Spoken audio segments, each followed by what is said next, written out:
Radio Zumel 1000 ezali radio oyo ya bino ba peuple oyo bozali koluka vérité esika ezali yango wana tolobi na bino ete bolandaka Radio Zumel 1000 po ete Radio Zumel 1000 ezali radio oyo ezali kobimisela bino ba vérité oyo bokoki koyoka yango esika mosusu te kasi Radio Zumel 1000 epesi bino occasion po ete boyokaka nyonso oyo tobombeli bino na kati na masolo ya mokolo na mokolo. Ndeko mobali pe ndeko mwasi ebongi na bino koyokaka tango nyonso Radio Zumel 1000 po ete ezali radio oyo ezali kolongola bato kobanga pe kopesa ba information oyo ezali penza kati na bosolo yango wana ndeko koluka mosika te tala Radio Zumel 1000 ezali pene na yo yokaka Radio Zumel 1000 po ete ezali lokola vitamine B oyo ezali kokota na kati na nzoto na bino pe kopesa bino santé. Radio Zumel 1000 Radio ya vérité. Radio Zumel 1000 pour radio anezaka matata à partir ya soki ezaka soki na France mboka na Belgique na Allemagne Moto volcan oyo kiyango ya bien Keba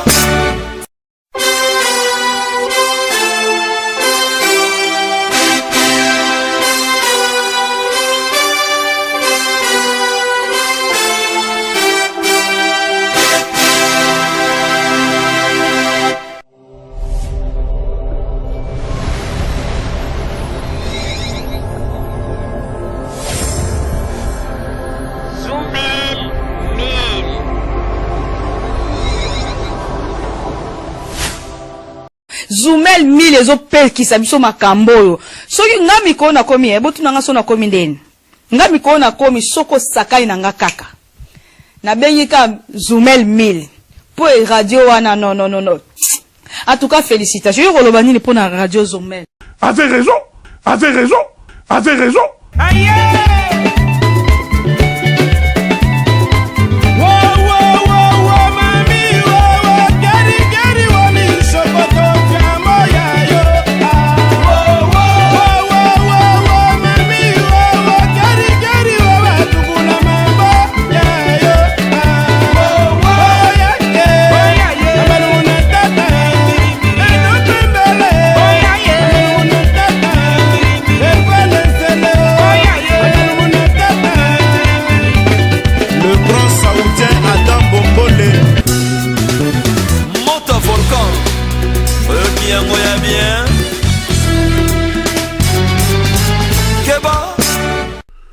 Bandeko babolingo mbote na bino baebomesa na kolanda Radio Zumel 1000.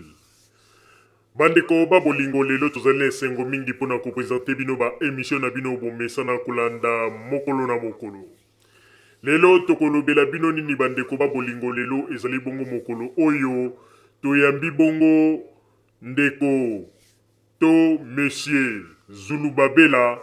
oyo aye po akoka kopesa lumière na makambo ezali koleka bongo solo na mboka na biso pe komeka kotalisa na ba peuple congolais oyo mingi bazali kosala surtout ignorance na maloba oyo ya Papa Simon Kimbangu na maloba oyo ezali lokola testament monene atika na mboka na biso oyo testament wana bato mingi bazali kolinga neti kosala neti ko ignore yango. Soki na bengi yango testament ezali lokola ndenge tomonaka papa azali na kati na libota aboti bana na ye azali kokolisa bango tango papa amoni ete mikolo na ye ekomi kokende na suka papa atikaka mwa mokanda oyo babengi testament mpona koyebisa na bana soki botikali tala likambo boye bokosala tala likambo boye bokosala tala likambo boye bokosala pe akoyebisa bango peke me na tango bino bokobanda kotambusa ba makambo wana na experience oyo ngai ndenge na vivre na mokili na sina mona makambo wana ekokende boye soki bosali boye ekokende boye soki bozongisi boye kozonga boye soki bosali boye wana nde ezali testament oyo papa atikaka na bana. Mais oyo ya papa Simon Kimbangu ezali sikoyo testament moko spirituel, testament moko oyo tokokoloba ete molimo na Nzambe epesi maloba kati na ye pe akomeli biso profesi wana na ndenge ya testament oyo lelo bato mingi bazali ko ignore yango wana mingi lelo babandi kolela mingi lelo oyo balingi ko respecter makambo wana te baza kokende bipai ya bato baza koyebisa bango bilobaloba baza kokoka pe komona clair te. Yango wana lelo ezali mokolo oyo Monsieur Zulubabela akomeka koyebisa biso nanu na makambo ya memeli biso na sujet oyo ya yeli biso na oyo etali bongo profesi ya papa Simon Kimbangu na mboka na biso eloko nini penza oyo ye abombeli biso. Kasi ya mbote topesa Monsieur Zulubabela maloba, Mama Rosalie na banzi yo okoki koloba mwa liloba na oitali bongo profesi ya papa Simon Kimbangu. Pona nini bakongole mosusu bazali ko tenir compte na maloba oyo papa Simon Kimbangu alobaka comme profesi na ye pe bilembo ezali komonisama. Mais pona nini bato mingi pe bazali ko ignorer kosala ignorance, bazali ko kanga miso. Mais pona bango bazali komona kaka profesi oyo ewuti pa ya bamindele yango nande ezali makambo ya solo. Mais oyo ya papa Simon Kimbangu lokola azali na loposo ya mwindu lokola yo na ngai balobete te wana yango te. Mais soki babandi koloba ba makambo yo ekomama na Biblia oyo elobama ba prophète lokola ba Jacob, ba Abraham, bato bele oyo batika ba message lokola testament oyo Nzambe apesaki bango wana nde omoni tozali na facilité ya kondima yango. Mais oyo ya biso moko oyo Nzambe pa tiaki molimo kati na moto monene oyo babengi na kombo ya papa Simon Kimbangu, ba Congolais bazali na ba doute na yango. Est-ce que yango wana te ezali pe ebandeli ya pasi ya ba situation tozali komona mpona mboka na biso? Mama Rosalie na pesi yo maloba. Papa Roger kaka ndenge oyokaka na mokili balobaka ete kozanga koyeba nde ezali ebandeli ya liwa ya moto awa na mokili. Bato mingi bazwaka yango lokola kosakana. Bato mingi bakanisaka ete po mboka na biso ebonga tika nazwa nano ba makambo oyo bamindele baloba, ba profesi oyo bamindele baloba, po soki na maîtriser yango na komi ko réciter yango lokola récitation na motu na ngai nde wana ezali récite ya biso bato moindo pe Kongo ekobonga. Me bandeko ba bolingo oyebi mingi babosanaka maloba monene oyo ndenge yo moko papa Roger uti koloba oyo ezalaki lokola testament oyo bato babengi yango profesi. Ngai nalobaka ete oubli wana oyo bakongole mingi basalaka mpona ko ignore maloba oyo papa Simon Kimbangu aloba mpona mboka na biso, yango nde ezali ebandeli penza ya pasi makasi ya biso bakongole. Bamisusu bakoloba me bino bozali koloba boye ye papa Simon Kimbangu ango akomi nani? Ye nde Jésus. Mendeko koma yo ko respecte kaka maloba ya Jésus po ete oyebi ete Jésus ndenge bato mosusu balobaka ete ye nde azali Nzambe, yo ko respecte maloba ya Jésus po ete oyebi maloba oyo Jésus amemaki na mokili Nzambe nde moto atindaki ye na yango. Mais oboyi ko respecte pe maloba oyo ya moto oyo ya monene azalaki na kati na mboka na biso oyo Nzambe pe apesa ye maloba oyo aloba po na mboka na biso. Olingi ko respecte yango te. Ata Jésus yango place azali soka aza kotala koloba mais bato ndenge nini bazali ko se vanter po na koloba ete balingi ngai baza ko respecte maloba na ngai. Mais maloba oyo ngai nazali koloba Nzambe nde mutu apesaki ya ngai yango oyo napesi bino na mokili comme ba prophétie ezali kokokisama. Mais ndenge nini papa Simon Kimbangu azalaki na Congo pe maloba oyo alobaki Nzambe nde mutu inspiraki ye yango pe alobaki mpo na mboka na biso. Koma yo koki koloba ete jamais ngai nakondima kaka maloba ya Jésus mais oboyi ya papa Simon Kimbangu. Omoni kozosala na eloko moko te. Ezali neti topesa exemple. Un général asali lettre ya invitation. Na lettre ya invitation na asali yango pona batu mibale. Asali pona mondele, asali pona mutu mwindu. Tango lettre ya invitation na ekomi, mondele azwi oya ye.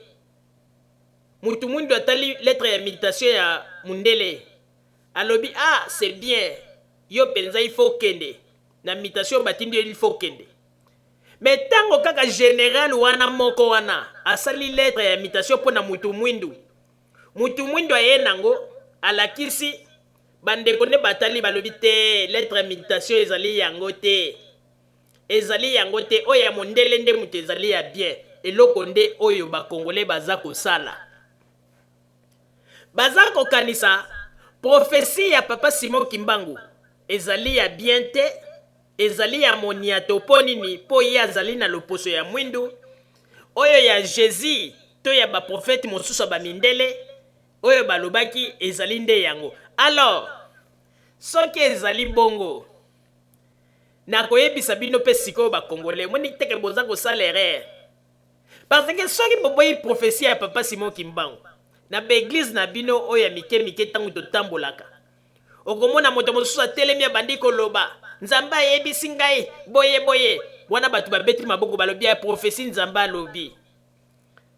Mais oya papa Simon Kimbangu bilembo eza komonisa maboye. Bato baza kosala neti bango kangela ngo miso.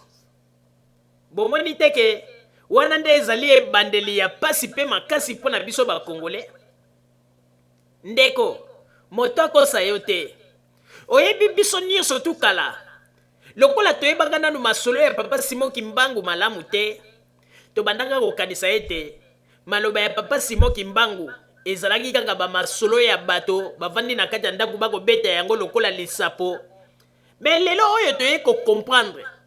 Pona nini tobandanga kokanisa na tango ya kala masolo ya papa Simon Kimbangu ezalaka lokola lisapo bato ba créer histoire na bango babandi koloba. Parce que ezalaka ba manœuvre mindele basalaka. Mindele balingaka te. Ba masolo na bango ya solo solo oyo ba masolo esalamaka na ndenge ya réalité na avantage na biso batu mwindu biso moko batu mwindu to croire na yango bayelaki biso kaka ba masolo ke oyo ya biso nde ya mabe ya bango nde ya malamu. Mais lelo oyo tokomi ko comprendre lelo oyo moto lokola nga mama Rosalie moto ko kosa ngai te lelo toye koyeba importance ya bakimbangiste.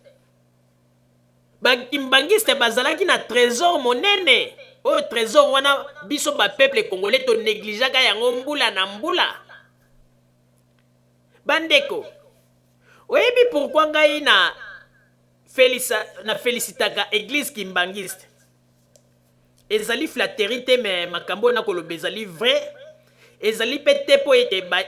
bakoyamba papa Zulu babela awa pe na kopesa message na yende na mona soki ndenge ni naloba pona sala ye plaisir parce que papa Zulu babela azali moto lokola ngai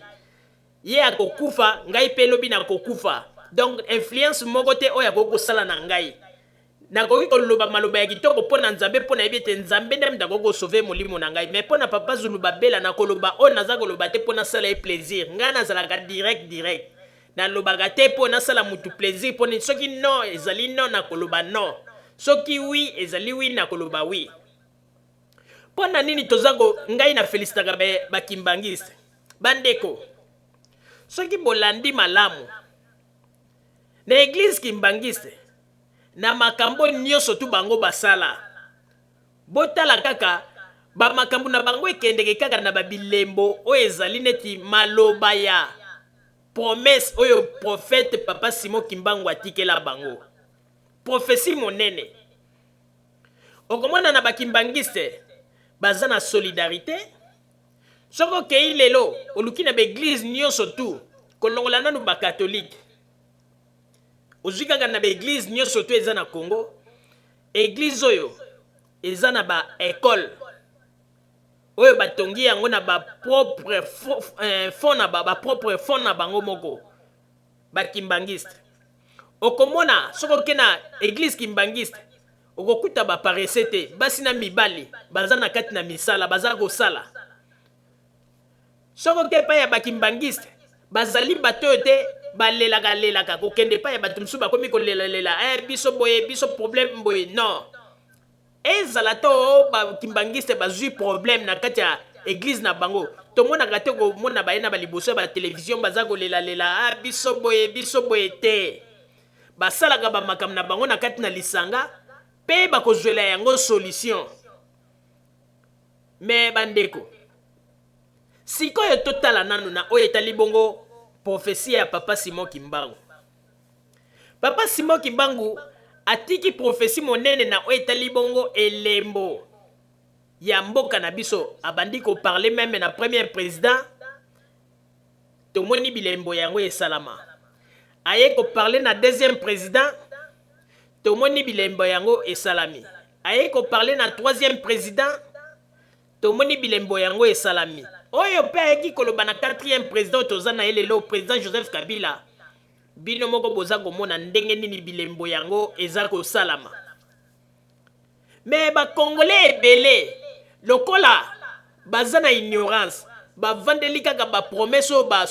politicien baza kopesa bango soki biso tozwi pouvoir yo kozala boye tokopesa bino ba poste.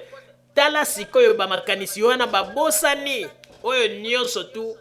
Papa Simon Kimbangu alobaki babosani. Or ke bayebi te ke ndeko bokozwa ba promesse bakopesa bino ba promesse ndenge na ndenge, ba promesse ya de luxe. Mais oyo Papa Simon Kimbangu alobaki soki ekokisami nanu te, ba promesse wana baza kopesa bino, ba misusu bakobima suki ya pembe, ba misusu pe bakomikufela na bango sanke bazwa yango. Po nini? Parce que boza ko vivre na ba promesse moko oyo ba politicien ya ba dernière ère ya mikolo oyo baza kopesa bino. Yango na omoni ete boza ko perdre même boyeba ke mboka na biso na minute ndenge eza kokende eza lisusu mboka eza kotambola na ndenge te ke bato mutu bakotambusa ngo ekomi nde prophétie oyo Papa Simon Kimbangu atikaki nzambe nde mutu aza kotambusa sikoyo makambo. Bandeko Joseph Kabila oyo bino boza kokanisa lelo te, lobi pete, lobi okuna pete. Yango na omoni ete bato mingi bakokanisa tango bakoganga umela te. Bakoganga umela wana mutu mosusu akokanisa ete bato baza kosala provocation bakoganga umela po nini te. Eza siko molimo ya Papa Simon Kimbangu nde eza koganga na kati ya bato wana. Tango bakoloba umela wana ekokende na nzela ya maloba oyo Papa Simon Kimbangu atikaki ete ndenge ezali wana Joseph Kabila akokende na manda na ye ti tango na prophétie ya maloba ya Papa Simon Kimbangu ekokokisama nyonso nde sikoyo wana tokomi koyeba nani mosusu oyo akoya na mboka na biso. Mais Papa Roger na koyebisa yo eloko moko, ba politicien nyonso tu ba makambo baza kosala baza koyeba teke baza kozwa beshek, mais baza ko comprendre te. Na kopesa exemple Papa Roger limbisa ya mbote na pesa o maloba po ete o continuer na Papa Zulu Babela po ete apesa message aye nango. Omoni ata ndenge moki ya wana zali frappé na AVC eza nango te tango mosusu eloko moko obokanisa soki nini te. Eza babiloko mosusu eza bilembo moto akomi kosala politique moko a dépasser limite moko boye aza koyeba te ke mboka na biso na minute eza kotambola na nzela ya maloba ya prophétie ya Papa Simon Kimbangu. Okokoma na place moko boye lingo dépasser limite mbala moko kibota kobo okomi koluka bandoki na pembeni nani asalinga bo te. Monsieur Gabriel Mokia kende pa ya bakimbangiste bayebisa yo na moment oyo bino boza kosala ba événement nyonso makambo boza koloba ekomi moment oyo prophétie ya Papa Simon Kimbangu nde eza kosala. Opposant nyonso tu na minute oyo akosala ba makambo na ye koluka dépasser ligne rouge pona kolakisa ete ngai nde naza pomba, ngai nde naza boye. Okozwa nkosi kibota. O ba makambo na koyebisa bino liseki te. Pe ba opposant oyo bakoganga ba misusu ndenge ezali wana, bakobeta meme mikinza, ba misusu bakobimisa mitoki. Mais ti prophétie ya papa Simon Kimbangu ekokokisama nde mokili koyeba ya solo penza. Message oyo ya papa Simon Kimbangu batu ba négligeanki, oyo batu bazwaki yango pamba, nde bato nyonso tu bakoya sikoyo biso bakongole nyonso tokoya tosangani esika moko tolobi ya solo penza tozalaki na prophète oyo alobaki makambo ya solo mpona mboka na biso, mais tolingaki tosala ignorance. Ndeko soki mpo ozali kosala mutu makasi na maloba ya papa Simon Kimbangu mpona mboka na biso, yebaka yango ete keba tango mosusu oza kokanisa ete tika nasala tete dire nasala kigrodo, okomona pe bisengo oyo oza kokanisa teke soki nasali boye, soki tolite, soki tosali bo mpona Joseph Kabila, soki akei tokozwa baposte tokokoma boye, bokomona yango te. Po ete mokonzi akoya na nsima ya mikolo, papa Simon Kimbangu ye moko ayebi. Me bandeko na nyonso tu wana ebongi malamu toyebaka pe ba prophétie oyo Nzambe atia pe epai ya bato na biso. Yo koki koloba teke non tondima kaka prophétie ya Bible, mais ba prophétie oyo pe Nzambe atia na bato na biso neti ba papa Simon Kimbangu, ba mama Kimpanvita, yo lobi ete te wana te, po ete wana bazalaki bato ya Nzambe te. Me bandeko boza komikosa yango na nalobaka congolais.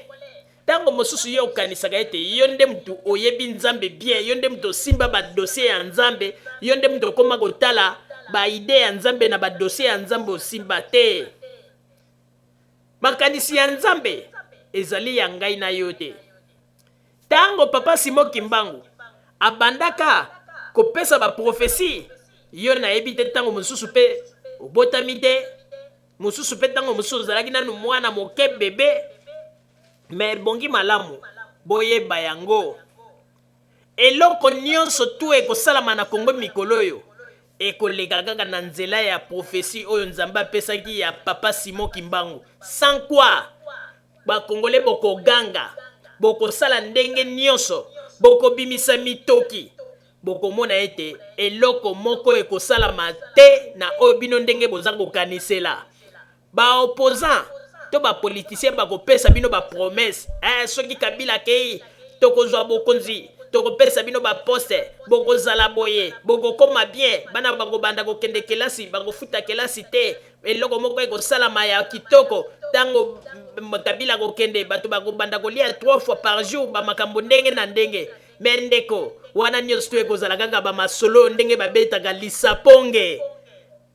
Oyebi ba masolo ya lisaponge ndenge esukaka. Lisapo ezalaka kaka ozwi osangisi bato bovandi bosali mwa cercle, bobandi lisaponge onge, lisaponge onge, baninga boyoka lisapo bobeti wana bato nyonso boza koplonger na kati ya lisolo na bokomona neti bokovivre réalité. Apres ntango ezalaka lisapongo esili bopanzani histoire yango mpe esukeli wana ndenge ezali bamasolo ya baopposant congolais. Eza kaka babengi bino soki Joseph Kabila kei, en tout cas soki bosali makasi tokopesa bino baposte, tokopesa bamisala na Congo, bato bakobanda kolia 3 fois par jour banini. Eza kaka bamasolo oyo mpona kolave cerveau ya bato. Mais masolo nyonso tu boluka yango kaka na prophétie ya papa Simon Kimbangu. Sino te bokozala kaka bato moko ya kotourne kaka esika moko o ndenge bayembaka ozokorompwe ndeko na minito na kati ya Congo. Maloba ya papa Simon Kimbangu oyo prophétie monene oyo atikelaki biso, yango nde mutu ekotambola na kati ya Congo, yango nde mutu ekobanda kosala misala na Congo. Ndeko soko boyi luka mokili na yo mususu na banzi papa Roger o wana nde maloba nga nazalaki na yango mpona kolakisa ete bato nyonso tu bazali ko négliger maloba oyo to prophétie oyo papa Simon Kimbangu atika. Bazaka bato ya pasi, ezala ba politicien lelo bazako ganga ke tolingi Joseph Kabila kende tolingi boye bakoganga kaka dans le vide bakozwa mpe eloko bakoluka te bakomona ndenge nini profesi ya papa Simon Kimbangu ekokofisama mpe na kati na profesi oyo akolinga kotiela yango mutu makasi kotelemela yango boyebaka ete nzambe akosukisa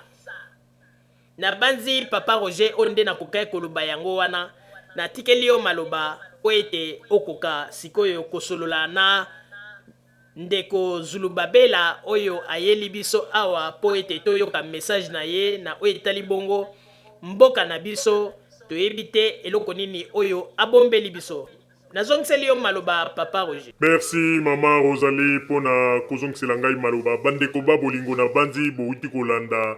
kaka ndenge mama Rosalie awuti koloba ya solo penza eloko moko te ekosalama na Kongo ya malamu sanke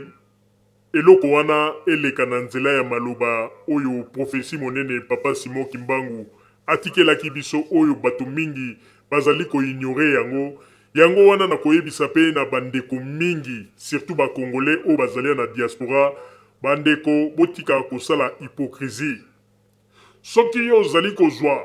foto ya papa Simon Kimbangu ozali kozwa yango po ete na bamoma ya bamarche na bino bozwi yango boza soulever photo wana pona kolakisa na mokili ete bino nde bozali pona papa Simon Kimbangu mais en réalité boza kosala yango pona profit parce que balobi ete bosalaka pression soki Kabila ke bokozwa bokonzi boyebaka ete boza kosala mosala ya punda boza kolekisa l'air eloko moko te ekosalama na Congo na minute oyo sans que situation wana eleka na nzela ya maloba to profesi monene oyo papa Simon Kimbangu atikaki na banzi ete bato mingi bako comprendre te bakoloba ete même makambo nini bato baza koloba po ete epai na biso bakongolais na yebi système moko ezali biso nyonso tozali bato ndimelaka nzambe biso nyonso tozali ete bato oyo toyebi ete Jésus azali moto oyo ayaki na mission monene mpo na nzambe toyebi wana nyonso mais soki Congolais ayoki ete babandi koloba makambo mpona oyo etali profesi ya papa Simon Kimbangu aza komona nyonso tu wana lokola ya mabe kaka ya mabe po akotuna ya lobi ya wapi eske komama na Biblia me ndeko tuko mpe oza kosala erreur tango yo koloba ete eske wane komama na Biblia tuko mboko kotuna ba profesi na bino oyo batu na bino na ba eglisette oyo bapesaka o nzamba lobi nzamba atalisi mais tout comme soki baluki yango na Bible eza te mais soki ezali ya solo ekokisamaka pe après bato balobi ete ya solo mpenza nzambe moto alobaki me ndeko ezali na yango likambo ya koloba de gauche à droite te na minute oyo ekomi nde profesi ya papa Simon Kimbangu nde eza kotambusa makambo na Congo eza lisusu te bamakambo oyo bapoliticien balobi boye oyo bakendeki basololi na baaméricain oyo bapoliticien na biso basalaki boye baaméricain kutu balobi baaméricain kutu bazongisi ndeko waya na minute oyo waya oyo nyonso to bato baza kosala baplan nyonso ya molili baza kosala oyo nyonso baza kosala en dehors ya profesi ya papa Simon Kimbangu boyebaka ete ekobanda kozala nul et sans effet eloko moko ekosalama te ekobanda kotikala kaka maloba kaka ndenge lokola tolobi na bino ke ekozala bamakambo moko ekobanda kosalama kaka lokola lisapo ndenge omonaka ete bato bavandi baza kobeta lisapo na bango apres soki lisapo esili masolo yango mpe etikali kaka na mitwe ya bato etikali kaka neti lisapo moko boye ndenge mpe toza koyebisa bino na minute oyo ezali nde profesi ya papa Simon Kimbangu nde ekotambusa makambo nyonso tu na kati ya Congo ndeko olinga te yebaka ete ezali ndenge wana parce que profesi oyo papa Simon Kimbangu atikaki ezalaki profesi oyo nzambe nde moto ainspiraki ye yango alors soki yo lobi ete yo ndimaka profesi ya bamindele oza koloba ete na bamindele nde profesi na bango eza bien oyo ya bato mwindu nde yango te alors que kaka meme nzambe wana nde ainspiraki bamindele mpe ainspiré na papa Simon Kimbangu alors koza kolekisa l'air na yo pamba alors na ntango oyo nabaluki epai ya monsieur Zulubabela merci mingi mpona présence na yo na sujet oyo omemeli biso na kati na radio Zumel 1000 ekozala malamu mingi bakongole bayeba eloko nini penzo memeli bango likambo nini oyo lingi penzo oyebisa biso na mokolo mwa lelo oyo omoni ete ezali eloko moko ezali avantage monene mpona mboka na biso ebongi malamu oyebisa na bakongole nsima na yango biso mpe tokozwa temps ya kotuna yo motuna me topesi yo mpe bambote ya mingi ekipe mobimba ya Radio Zumel 1000 topesi yo bambote mpe toremercie yo vraiment na ndenge oye kati na biso na kati na masolo oyo yo memeli biso ekozala malamu mingi mpo ete soki ezali masolo moko oyo ekoporte un plus na bakongole oyo bakolanda ekozala malamu mingi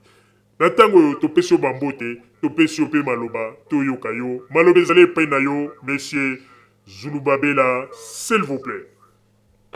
Bon, merci pour la reprise de la parole. Na sepeli mingi. Kombo nanga Zulu Babela, nazali visionnaire et puis leader d'opinion. Naza libéral. Naza na tendance moko ya mutu moko te na nyonso na koloba awa. Donc naza loba pona situation etali makamba mboka ezali question sikoyo ya koloba ete biso bakongole tozoyeba te touti wapi tozokende wapi. Donc pita ekoti na kati ya mboka na biso na makambo etali politiki. Mutu nyonso tu alingi alobela politiki. Mutu nyonso tu alingi asala politiki. Alors ezopesa mobulu. Tozoyeba te wapi tokusukela. Et puis nazoloba yango très bien que biso tozali koignorer ete mboka na biso RDC ezali mboka moko ebimila prophète. Mboka nyonso tu na mokili oyo bimila prophète ezali mboka moko ezana mapamboli. Batu ya mboka wana balandaka mingi maloba na ba prophétie nyonso tu ya prophète na bango pona kotonga mboka na bango. Mais oyo etali RDC tozomona ke tozoyeba penza nini tokoki kosala te wapi tokoki kozala po ete tofungola bachance ya mboka na biso oyo nzambe apesa biso na kati ya RDC. So totali malamu na bamboka nyonso ya mokili mobimba biso na RDC ezali lokola lopango ya nzambe. Biloko nyonso tu ezali na se ya mabele pe partout ezali. Mais tozoyeba nini tokosala te po ete to profite na biloko wana nyonso tu nzambe atia na kati ya mabele na biso. Tozolela kaka nzala oh boy nzokane tozoyeba te ndenge nini tokoko tambola po te tofungola ba chance ya mboka na biso po na profit na biso na bana oyo ya biso bakoya sima na biso. Alors nalingi oloba boye soko tali liboso na mboka nyonso tu eloko babengi lolaka. Donc nakoloba ete biso toza na ba lolaka mine: Kikongo, Chiluba, Swahili pe Lingala. Kasi toyebaka valeur ya ba minoko na biso wana te. Tokoma kutu tokamata munoko ya bapaya toyeko falisa na mboka na biso. Alors so totali bien mboka nyonso tu ezali na biloko bato oyo babengaka ba esprit. Donc na Kikongo babengaka yango bisimbi, na Lingala bilima. Alors biso tozopesa nani tozopesa valeur na ba esprit na biso te ya mboka na biso oyo kamaka ba mboka nyonso tu na mokili mobimba. Parce que nzambe asala bakontina na bakontina na mokili mobimba. Kontina nyonso tu ezali na bilima nango. Yango omonaka ke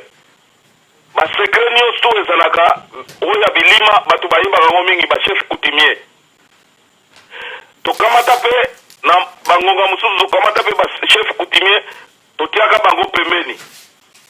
Donc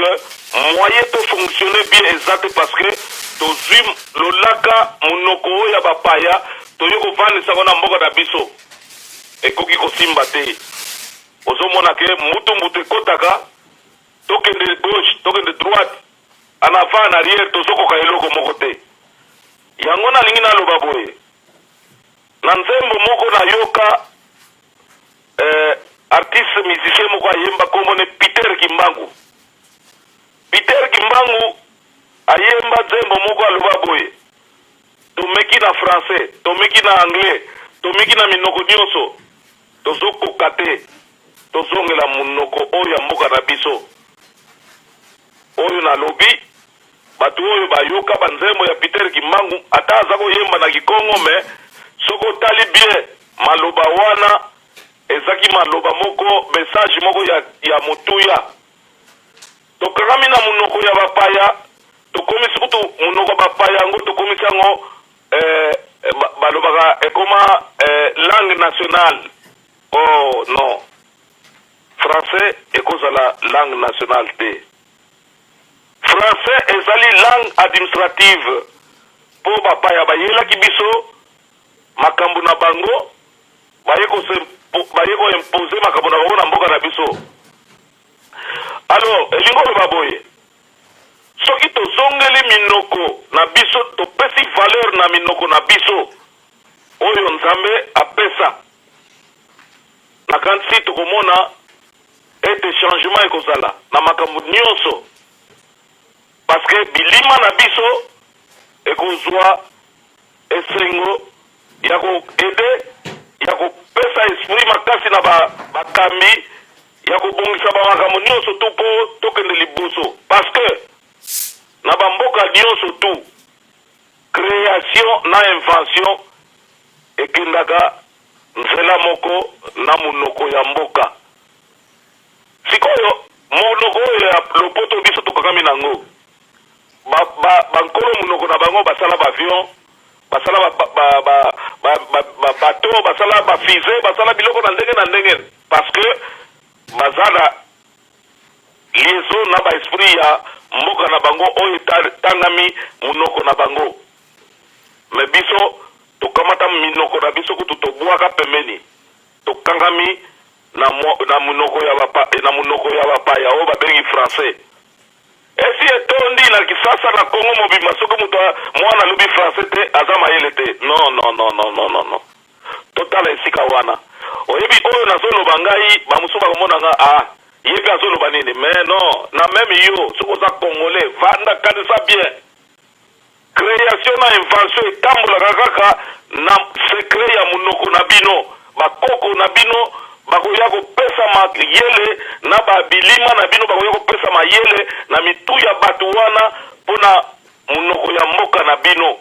nde omonaka bacréation bainvention ezosalama. Donc elingo loba boye soki par exemple babengi bato bazomona ete depuis mboka Congo ezwa indépendance président ya liboso aleki ya mibale aleki ya misato aleki ya mine aye makambo nyonso tu oyo elekaka na gouvernement nyonso tu ya moko oyo natangi ezali na prophétie ya Papa Simon Kimbangu oyo grand prophète ya mboka na biso. Bato oyo baza informé bato oyo basalaka barecherche batangaka balukaka bayeba secret ya mboka na biso bayebi ete prophétie Papa Simon Kimbangu apesa à partir ya libération ya mboka na biso donc le 30 juin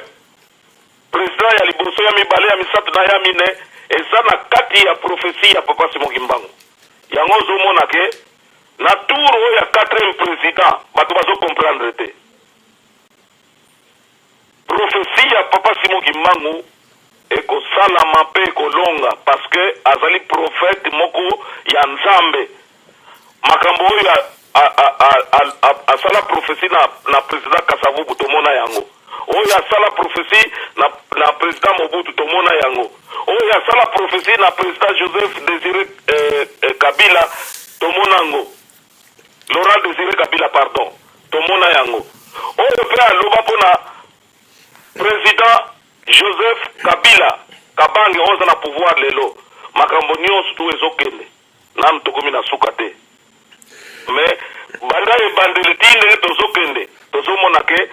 ezokende de père na prophétie ya Papa Simon Kimbangu.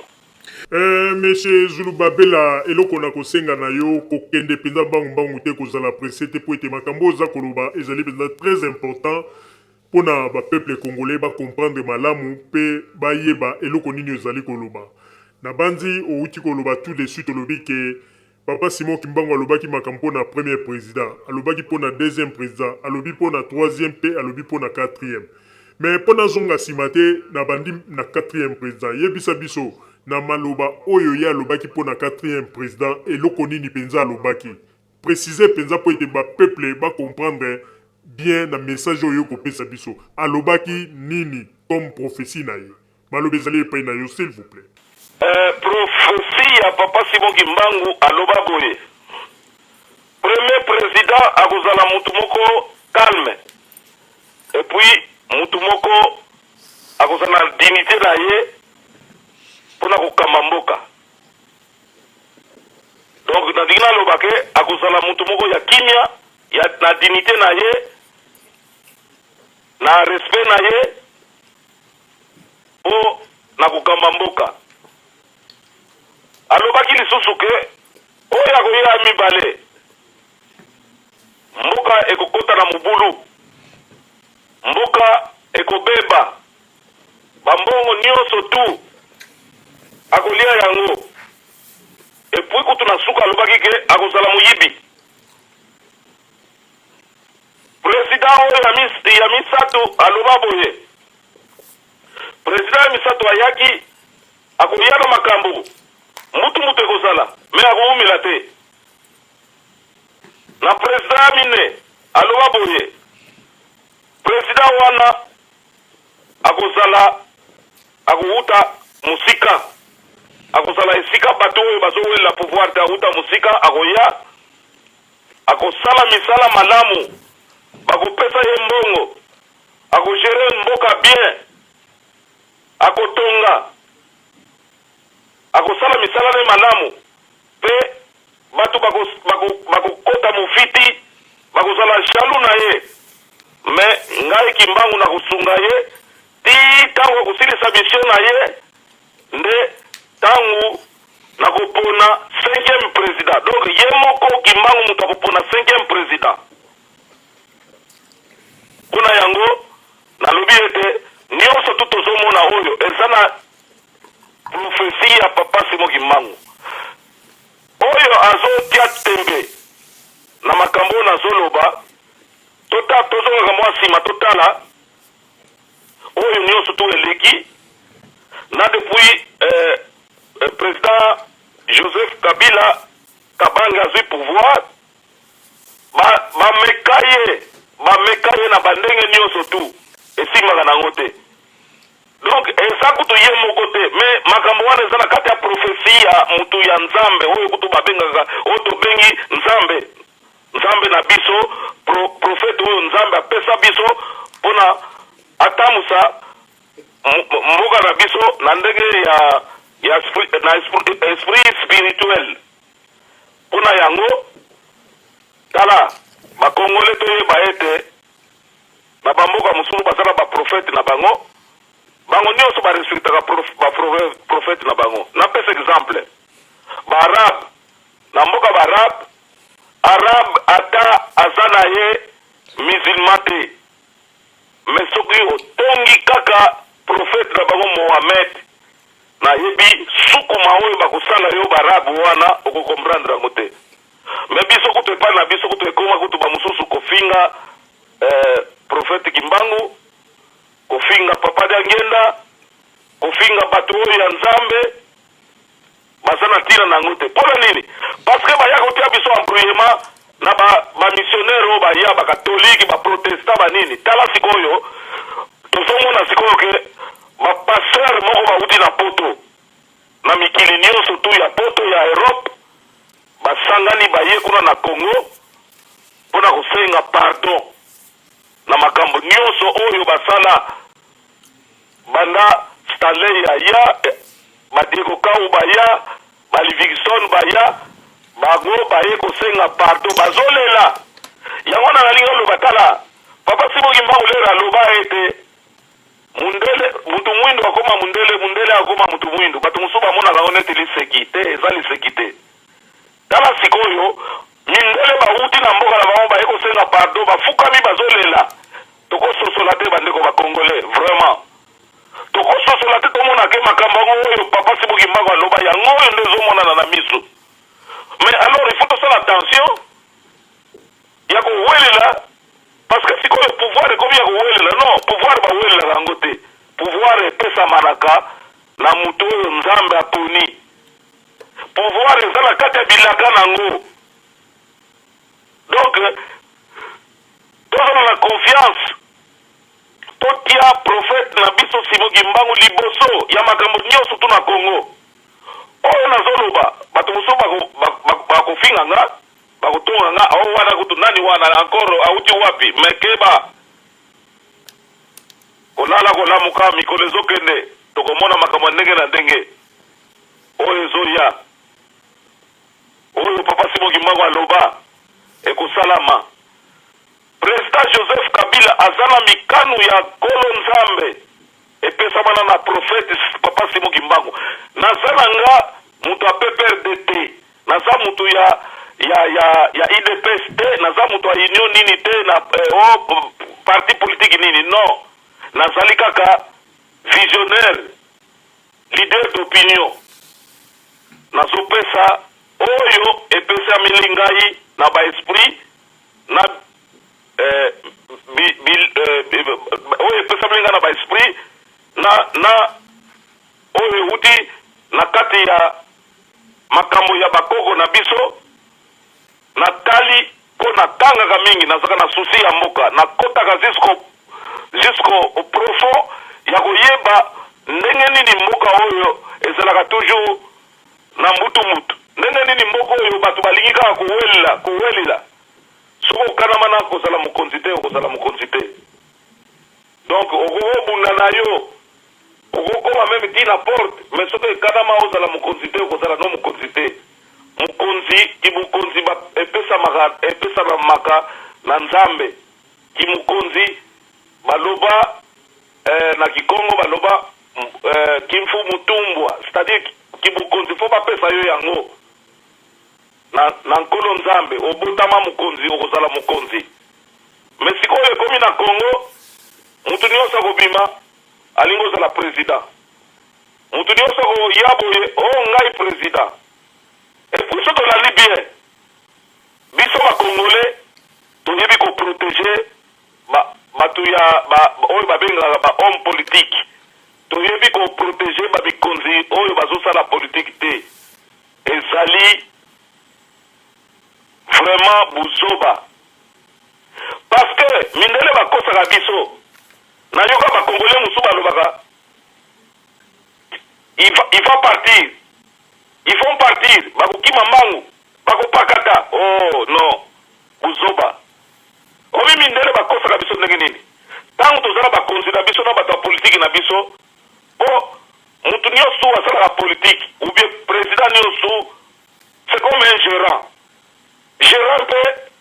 quelque part ako se retrouver parce que azogere mais ntango azogere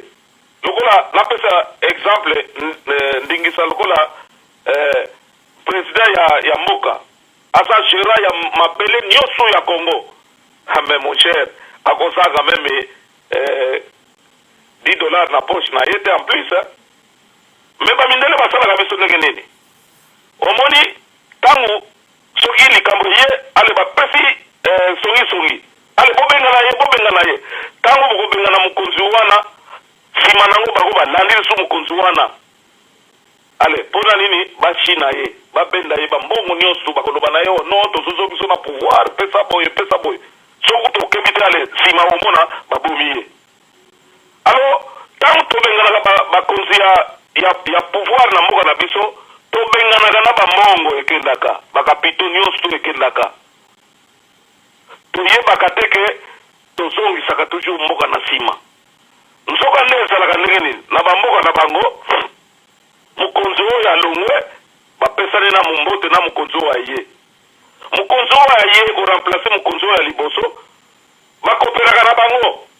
ankatimini babengango na discrétion bakoperaka soki mokonzi oyo aye nsima soki aza na likambo moko amoni ke non likambo oyo nazokoka yango te tika na tuna nano oyo azalaki na place asalaki nini ale bamboka na bango ezotambola mais soki eza komi na Congo lokola nkita eza ebele na kati ya mabele na biso na mboka na biso bakosala nini baye na songisongi bobengana ye akende non jamais makambo wana efosila tokobenganaka bapoliticien oyo basali na epoke na bango te ntango bango basilisi tokobenganaka bango te ifo batikala wana babanda kosala bilanga basala bakompani mpo bazwa bato na mosala okomonaka bachomage nyonso ekosila napesa exemple président Mobutu ntango tobenganaki ye mpo nga naza Congolais toloba biso nyonso tobenganaki ye akena bambongo ebele lelo so totali bambongo wana eza wapi bambongo nyonso bazwa yango bazongisa te alors tosala lisusu baerere wana te c'est comme likambo mosusu nakotia lisusu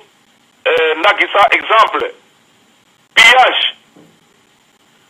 toke topille bakompani nyonso tu topille ale bankolo kompani wana bakwei bakei sikoyo bato bakotikala nini bakomi na chômage chômage mais parce que biso moko topiyaki biso moko tobebisaki soki tobebisaki te bakompani mingi oyo ezalaka liboso soki ezalaki na oyo ezoya okomona ke misala ekomonana epuis okomona sikoyo lokola sikoyo tokomi na makambo ya élection na kamwe dati oyo bakosala élection nano ekoki te nanu kutu tokomi na mbula wana te bamosusu babandi o apona oyo akoremplace ye naseka nanu congolais mpona nini boye congolais mpona nini boye totika bizaleli wana toselaka mutu na mokolo na ye etopesaka nyonso mingi na nzambe baeglize etondi balabala moko komona soki balabala wana ebandi na numero 1 esuki na numero 200 okomona au moins 50 église na balabala wana mais alors bapaster bateyaka biso nini bapaster bazoteya biso nini vraiment otoyeba ete na mokili mutu na tour na ye il faut kozelaka tour omona bato mosusu ntango aza na lingomba ya mokonzi ya mboka président de la république azolia azomela asali mbeba so batiyeka pembeni ale mbangu opposant akomi opposant non baza batraître bato wana basalaka nalobi yango soki mpe moto oyo asepeli nango ta ya kolukanga tokoregle yango biso mibale na ye bakomi batraître bato wana bazokotisa mabe na kati ya mboka na biso alia atondi ntango bakati ekwanga ale akomi opposant te ezalaka bongo te ok soki osali mbeba mokonzi alobi vanda pembeni ntango mosusu mpe mokonzi ako récupere yo mais lokola bakomaki baza na baswafu ya kozala bamikonzi bamitia bango moko bamikonzi okomona bakomi na opposition il faut partir il doit partir ntango mosuku to oyo balobaka il doit partir ntango mosuku to bango wana baza bapaya bango nde il faut bakende mais songi ya Congo eutaka na banzinga ya bato oyo bazingi mboka na biso oyo baza na kati ya Congo. Songi politiki na biso ekoma na songi ya bapaya na bamindele mingi. Tomonaka soki Congolais azoloba oyoka accord d'Addis Abeba, accord de Afrique du Sud, soki mboka nini babengaka soki mboka nini toluka communauté internationale. Tala soko oza na ndako na yo, soko oza na mwasi boswani kolukaka bato ya libanda te baya kobongisa makambo na bino. Ntango mosusu voisin na yo kutu alulaka mwasi na yo, ye akoya kobongisa te, akoya ati suku titakani pourvike desordre wana continue. Ntango mosusu mpe omemi likambo na yo na bajiji oyo babenga bazuzi po batala likambo na yo. Ntango mosusu mpe jiji wana alulaka mwasi na yo yebi te, omona ati mpe mvola ngani ti finalement bokabwani oyoka mwasi no akomi na mutu kingani parce que oyebaki kogere makambo yo moko te. Ndenge moko na mboka ezaka exemple na pesi ndenge moko na mboka. Tango toza na makambo ya mboka na biso ifo togeraka ngo biso moko, tolukaka te baya kobongisela biso po oyo akoya tango so aza ne contre mboka na biso na kotala bankita oyo eza na kati ya mboka na biso. Tango mosusu bazala bango bajaloux biso tobengaka me biso moko babenga biso mokolo nini mboka moko elobaki no ifo tobengisa bakongole baya kolobela biso bamakambo na mboka na bango. Me ifo tozala na soni oyo bobenga communauté internationale oyo bosala boye. Mais non, communauté internationale bato wana mpe baza bato ya songisongi bango nde babebisaka plus mboka na biso, bakoyaka na songisongi po toyokana te biso na biso. Ozomona donc balulaka biloko oyo toza nango. Et puis il faut mona ke tangu biso toza na kati ya mboka na biso toza na makambo il faut toyokanaka biso na biso lokola sikoyo babengi dialogue eza français mais soko otali bie na monoko na lingala balobi kosolola. Tango moto alobi ndeko tozoyokana te na likambo boye me yaka tosolola mpona nga kutu dialogue wana eza nécessaire vraiment mpona nini eza kaka makambo oyo bazoloba teke tosolola dialogue batala accord de Addis Abeba batika biloko ya pamba wana bapolisie moko ya pamba batala accord ya boye na Tanzanie tokenda di biso toza bakongole fo tozalaka fiere nzambe apesa biso bankita ebele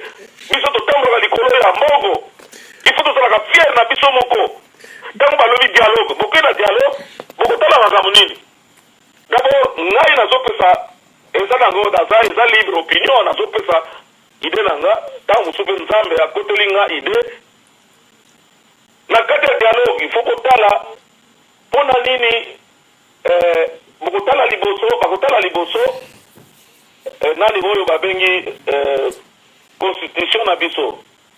So totali constitution na biso eza kaka te so totali constitution ntango mosusu kabila azolinga akontinue na pouvoir. Non, bafai eza ebele na constitution na biso. Bapolitisien oyo balobaka constitution na biso ekozala modifie te. Non, awa na poto bamindele mikolo na parlement bazomodifie baprojet de loi ya constitution.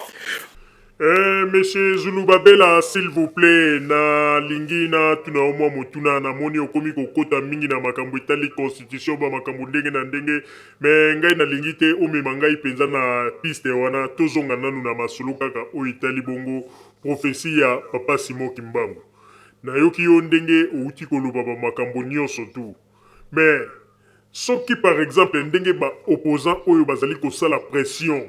balingi ete Joseph Kabila il faut kende po balobi ete 3 mandats ezali déjà mingi il faut kende kaka tika po bamisusu bakomi assoiffé ya pouvoir balingi ete bango nde bakamba mais oyo misusu pe bazali ko ignorer ke ndenge ezali wana ke Papa Simon Kimbangu atikaki prophétie monene oyo ete prophétie wana maloba na yango ifo ekokisama mais yebisa biso sikoyo soki par exemple maloba ya Papa Simon Kimbangu nyonso to alobaki ekokisami nanu te mais baopposant oyo balingi bazwa kaka pouvoir par la force nini ekokoma nalingi kaka nayeba eloko nini ekokoma soki maloba nyonso tu oyo papa Simon Kimbangu alobaki mpo na 4e président ekokisami nanu te puis bato oyo balingi kozwa kaka pouvoir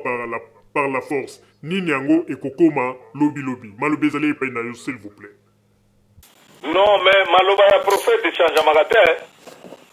maloba prophète etikala kaka ndenge alobelaki yango alors biso tozolinga toprovoke kanda ya nzambe bakongole tozolinga toprovoke kanda nzambe. Mais soki baopposant congolais wana basali pression ya makasi ya complicité na bato oyo banguna ya Congo oyo bazalaka na balibanda oyo bayaka toujours mpona kopelisa moto soki ntango mosusu basali pression makasi mpo ete baloba kaka ke non Joseph Kabila azala te eloko nini ekokokoma wana nde tolingi toloba nalingi nayeba mpona kolandisama na maloba ya profesio papa Simon Kimbangu alobaki soki ntango mosusu projet to maloba ya papa Simon Kimbangu programme nango nano esili nyonso te bato batie pression po ete Joseph Kabila kende eloko nini ekokoma nde eloko natuni yo nalingi nayeba maloba ezali epai na yo s'il vous plaît. Pression makasi so basali soki mutu ya mokili asali pression makasi na maloba oyo ya prophète ekosima nango te tobanda kotourne kaka na rond-point pi maloba wana ya prophète ekosalama le ntango wana omona lokola alobake 5e président ye moko moto akopona ye ekosalaka ndenge wana ekochange te oyebi malaboni bameki koluka batanta na président oyo aza na pouvoir président Joseph Kabila malaboni baliki kotia badésordre tout ça esimaka nango kaka te oyebi mpona nini parce que aza na kati ya bilaka oyo nazoloba mutu soki ati tembe nango tozokende te un jour nga nakobima ngai zulu babela mpe nalobaka boye esalami to esalami te prophétie ya prophète echangeamaka te ndenge elobeli aza lokola maloba nzambe te kongo ezali lupango ya nkolo nzambe bato bayebaka yango te donc soki tosali ke tokontinue kaka na buzoba oyo tozokende nango ya koloba akende kaka batika mpe ligala wana o na français na bango et puis congolais c'est malheureux congolais biso bamakongolais tolobaka français toyebaka na biso te olobi nini olingi koexplike nini na français parce que bango moko bafrançais bazali soka balobi likambo bakolanda ndenge elobameli ndenge baloba yango ndenge mpe kosalama mais biso tolobaka français toyebi epai tozokende toyebi epai tozo kokoma te donc eza pasi maloba prophète ekosalama ndenge alobela yango ndenge ekosalama soki baprovoke kanda ya nzambe oyo ekoya na Congo ngai kutu nasi nalobi na nga milimu wana bilima wana protege ngai protege na bato nyonso tu oyo batosaka maloba prophète oyo batosaka mikonzi ya mboka biso na Congo tozali na makambo moko ya buzoba tro kofinga mokonzi ya mboka orke mokonzi ya mboka il faut kobatela ye soki meme mabe ezali me boluka kobongisa yango biso na biso na ntango nalobi likambo ya dialogue par exemple eza kosolola basolola baluka bapoint oyo nyonso tu oyo eza ya mabe babongisa yango po ete kimia ezala po ete makila etanga te po te bitumba ezala te toza bana tata moko mama moko babengi biso bakongolais fo tozalaka fier ya kozala mutu ya République démocratique du Congo il faut tosepelaka na yango eza kaka teke bazosenga dialogue mpo tovanza mokonzi non et puis na likambo nyonso tu totala bien mutu oyo balobelaka mabe totali akotaki na pouvoir mboka ezalaki ndenge nini na katikati nango nyonso to asali nini abebisi nini biso nyonso tu tokokolobi yango mpe na dialogue soki abongisi tondima mpe ke abongisi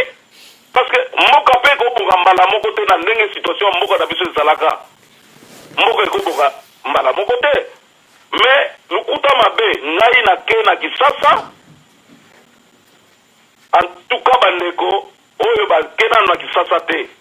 soko okena Kisasa okomona ke nazalaka moto ya PPRD te naza mpe moto ya président Kabila te naza moto ya président Kabila parce que aza président na nga ya mboka na nga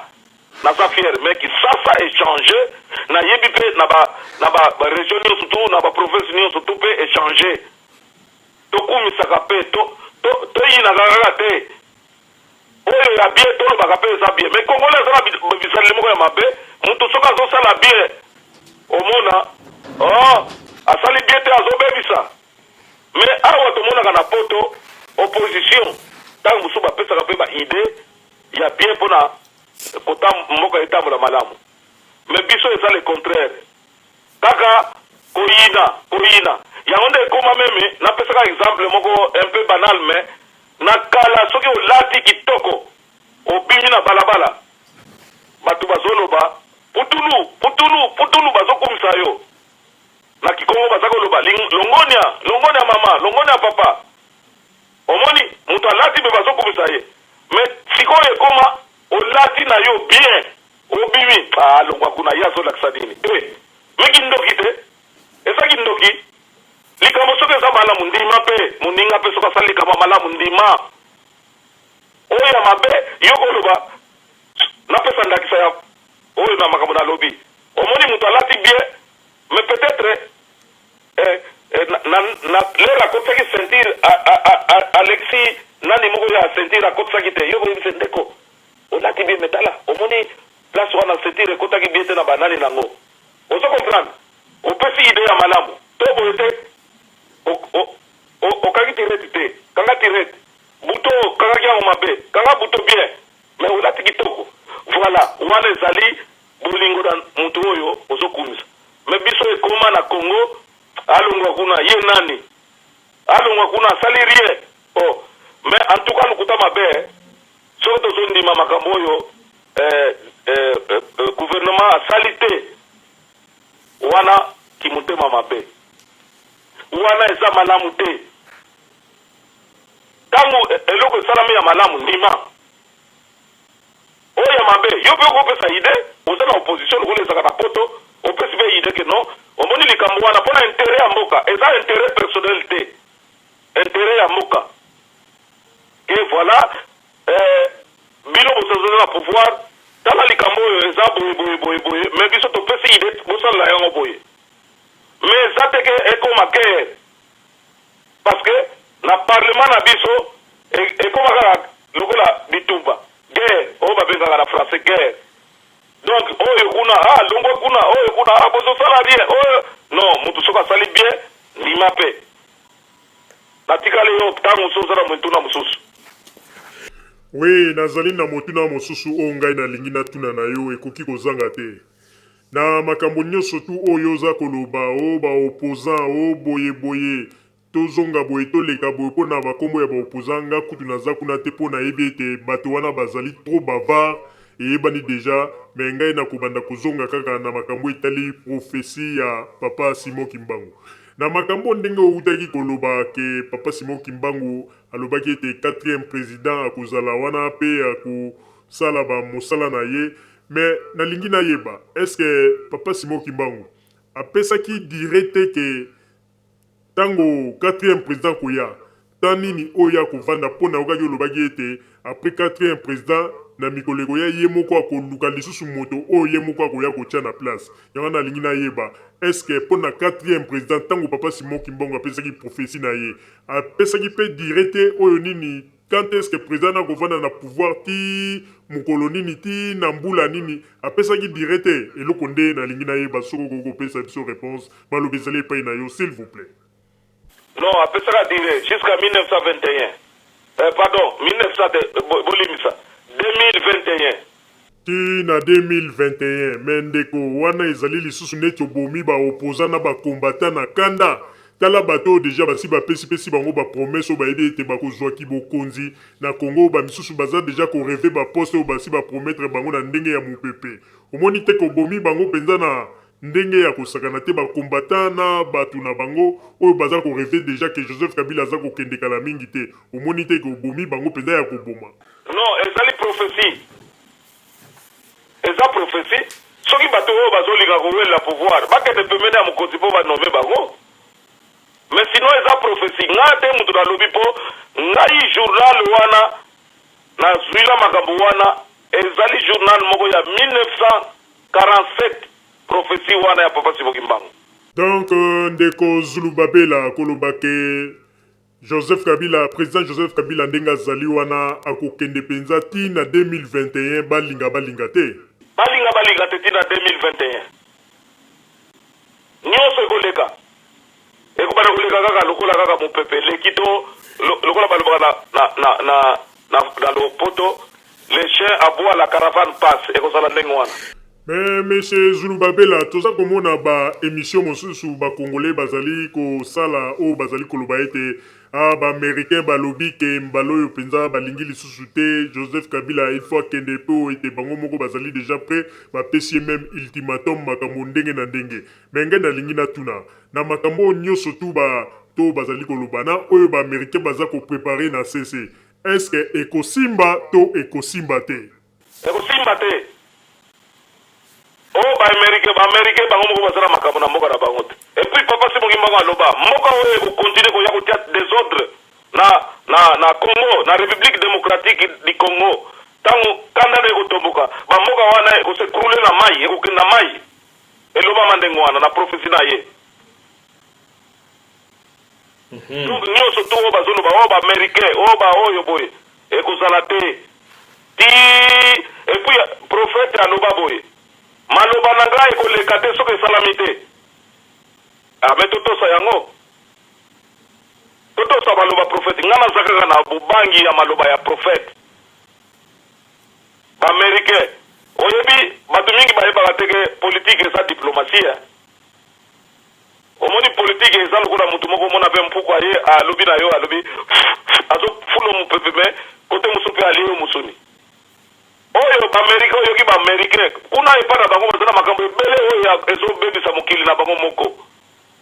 Mais biso tolingi kaka oyo baaméricain balobi non ça c'est n'importe quoi mpona nini te baaméricain bazokende pa ya baprésident mosusu oyo babakisi bamanda 3 manda bakende kochange bamakambo na bamboka na bango. Est ce que na bamboka wana bazaka na baopposa te parce que epa na biso mpe iopposa na biso ebuzobe eleki tro bon likambo mosusu mpe yelinga mpona likambo wana otuni yango oyo omoni prochainement na mbala oyo ekoya bamekaka kopona mpe bato oyo baza naka mwa expérience politique nayebi ke na politique batalaka ba CV te mais moi je pense que bakoki kobanda kotala mpe CV eza kaka te osala université non politique eza kaka te osala université ozala na badoctorat balicence non politique ezaka ndenge wana politique ezali sagesse bato mosusu asali ne classe mingi te me aza na sagesse ya nzambe eleki mayele oyo toyekolaka moto akosa yo te moto akosa bango te omoni bamela kotala parce que sikoyo ekokoma o non ye aza na doctorat aza na licence aza na droit asala nini tout ça aza moto ya droit aza boye non batalaka expérience politique batali moto parce que biso ekoma moto akosalanaka mwa mbongo nde aza ne menisier ntango ya élection lokola azalaka mwa fi mbongo nde asomeli bato koka asomeli bato biere mapa tout ça apesi ale bafote ye akokende na parlement alobaka na ye te aza nde na susi ya mboka te susi na ye kaka mbongo susi bawela kaka mbongo balingi kaka kuna ezofula bie tokende bapaster bakoma mpe mais yo za paster politike okosala nini politique eza makambo moko ya somo ya dangereux yo oza paster oteyaka maloba nzambe okoki kosala nini kote ya politike oza commerçant yo mosala na koteka biloko commerçant motema ya commerçant eza motema ya moto ya politike te bokamati commerçant botiye na politike akokende kaka pourvike aogimante bambongo na ye aza na tate ya koreflechir makambo ya politike me bapoliticien po azala wana na biro na ye to na butu alamuki azokanisa mboka ezotambola boye tokosala nini donc bayeba kopona bato kotia bato na politike eza kaka te bakamati commerçant bati bakamati paster bati bakamati oyo bati kuna alors tangu ye akomi politicien tangu nini akotanga bible mpona koteya bato tangu ekozala te tangu ye aza commerçant akomi kosala politique tangu nini akosala bakonte na ye po ayeba mbongo na ye ezomata ndenge nini ye akobali kotalaka mbongo na ye akotala makambo politique te ozo comprendre donc ozomona ke sangi sasalisa wana batika yango epuis likambo mosusu nalingi na babetela sete yango oyo nakopona badepute kopona bato ya politike il faut batikela likambo yango boye napesi ide tangu makambo wana ekomi pembeni prochainement mbala oyo ekoya bayeba ete na province nyonso tu bagenome bele baza na expérience politique bakoki mpe kopose bacandidature na bango mpo bakoma badepute oyo bavandaka na bamboka wana na baprovince nyonso tu me okomona epa na biso moto avandaka na kisasa ake na mboka na ye ake kozonga kaka mpo akende kuna ake noconvaincre bato mpo batia ye na place ya depute me ntango akokoma depute ata mokolo moko kutu azongi na mboka wana te donc batikela ete ntango bato balingi bapose candidature soki motu oyo aza na kisasa alingi kopose candidature par exemple na fief na ye azonga na fief na ye avandaka kuna mpo ayeba bapasi ya bato oyo ya fief na ye ndenge nini bato wana bazovivre me okomona moto auti na kisasa ake na mboka na ye akopose candidature kuna bavote ya ye mpona ye ezakaka mpo atangaka soki bazwaka soki 15 000 soki 7 000 soki 10 000 bazwaka wana oyo ya kuna bato wana etali bango te il faut batikela bagenome oyo baza na baprovince wana baza mpe mayele ya koleka baza mpe na bamayele ya politike batikela basalaka mutu na mutu asala na region na ye apose candidature na region na ye oyo ovandaka na kisasa pose na kisasa mpo toyeba yo na kisasa ozaka mutu malamu voilà ide oyo wananga na pesi ozala mutu na mosusu ndeko Zulu Babela na oyo nyonso tu yo uti koloba vraiment tozwi bonne note pe eloko etikali kaka bapeuple nde babanda sikoyo ko-observe na malobo oyo uti koloba na oyo etali bongo prophesie ya papa Simon Kimbangu batala ndenge nini makambo yango ekotambola me eloko ozali kobosana na biso bakongolais tozalaka ete prophesie oyo euti epai ya un congolais bakongolais bazalaka na difficulté mingi mpona kondima yango congolais mpo andima prophétie akondima yango surtout soki euti epai ya mindele bango moko nde congolais aza komona ete prophétie wana nde ezali mpenza un vrai prophétie meme soki olandi mpe epai ya bapaster mosusu oyo bazali na kati na ignorance bango bazali komona kaka prophétie oyo euti epai ya bamindele yango nde ezali prophétie ya solo tomonaka bamisusu ndenge bazali kolobela mingi prophétie ya bato oyo biblia ekoma okomona soki otali bien Eli na baprofete mosusu wana nde omoni ete bato na biso ya nzambe nde balobaka ete non makambo bango balobaki boye mpo bayebi ete wana mpenza eutaki epai ya nzambe oui c'est vrai mais soki ezali prophétie moko oyo euti epai ya biso bakongolais okomona ete bakongolais bakomi neti mwa sceptique bakomi na indifférence baza komona neti ya solo te keba mais soki bamoni ete euti na epai ya mondele moto aza na loposo ndenge mosusu na biso wana nde baza komona ke prophétie wana mpenza ezali vraie prophétie mais yo koloba nini mpona yango omoni prophète oyo moto babengi prophète tala papa Simon Kimbangu abetama amona pasi ya ndenge na ndenge mpona li bakase tala moto oyo batia na tono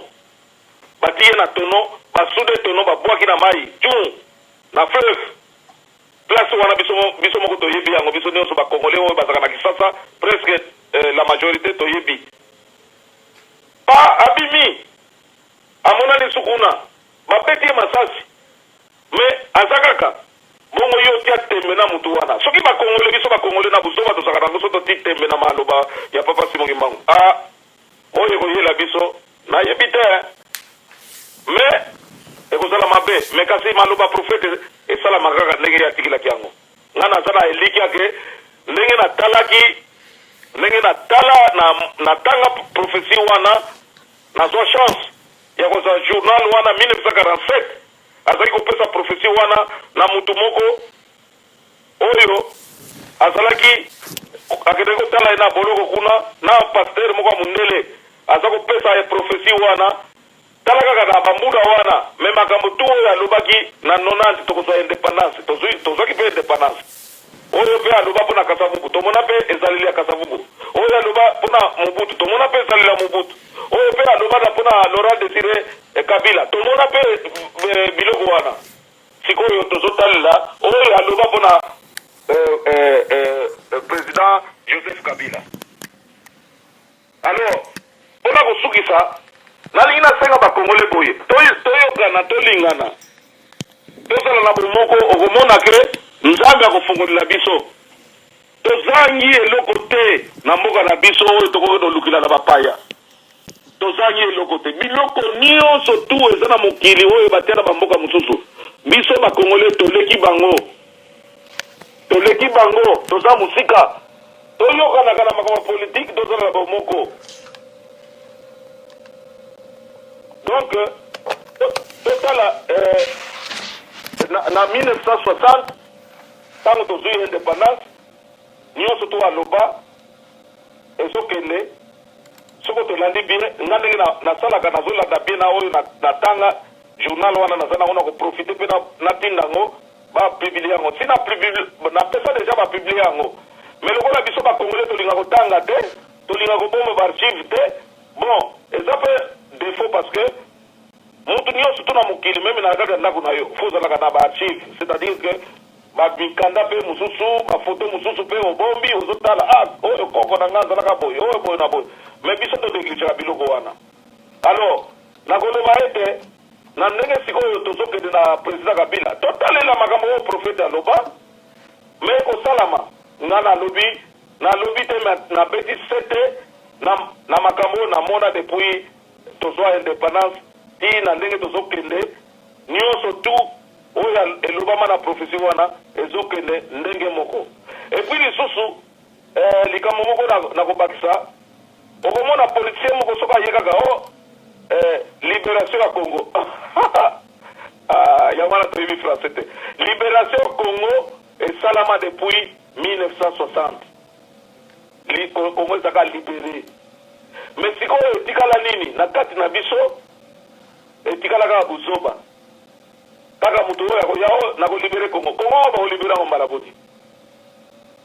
Congo bakolibere yango mbala boni loba okokoloba peut-être no nakobunda mpona changement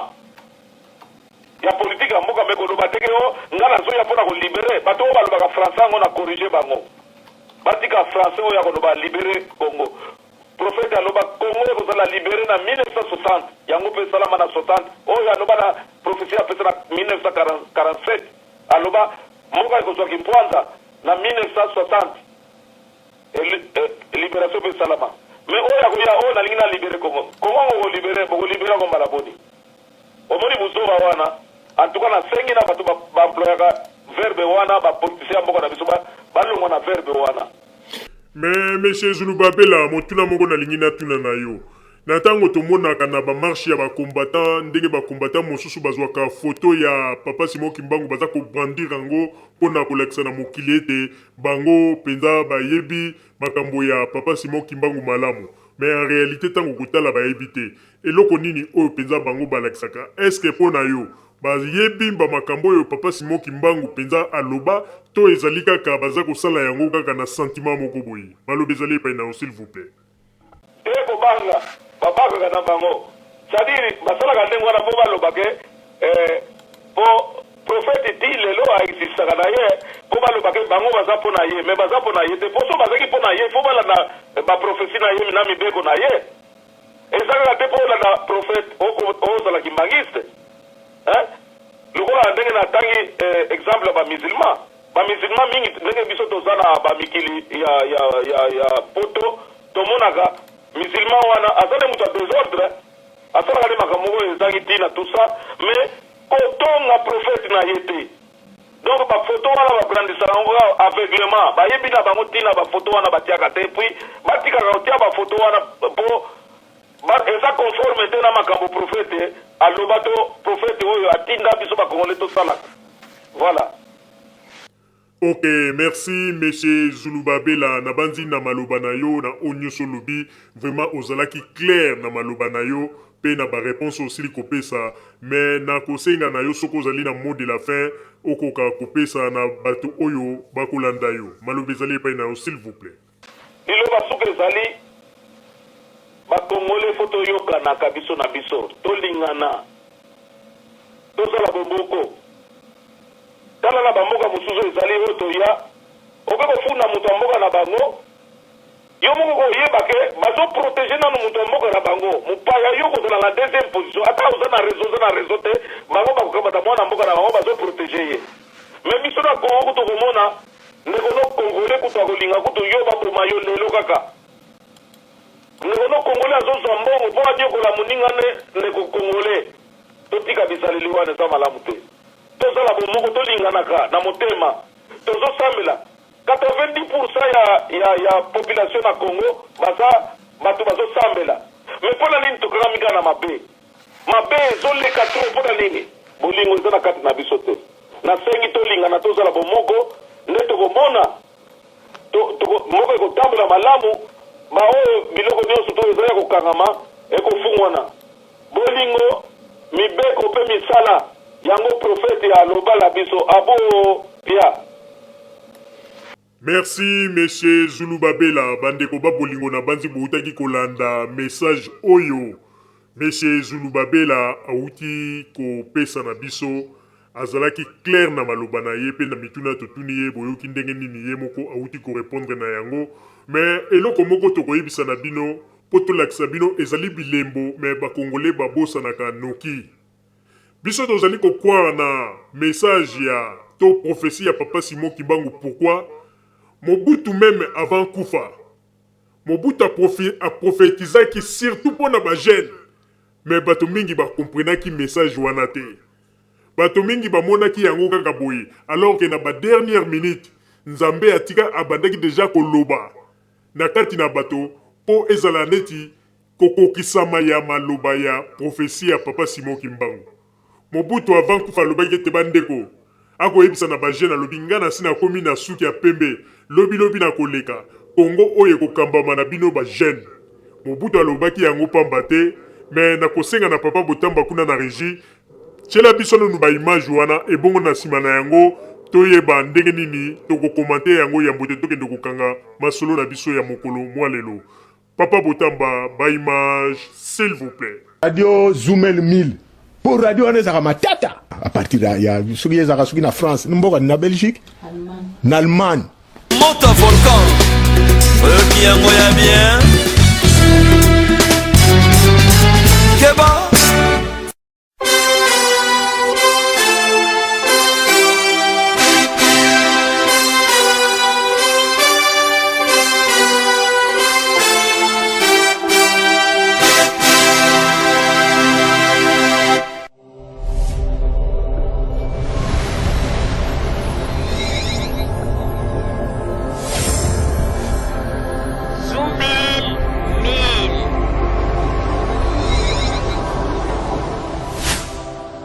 Zoomel 1000 ezopekisa biso makambo oyo soki nga mikolo nakomi botuna nga so nakomi ndeni nga mikolo nakomi soko sakai na nga kaka nabengi ka Zoomel 1000 po radio wana non en tout cas félicitations yo koloba nini po na radio Zoomel. Avez raison aïe.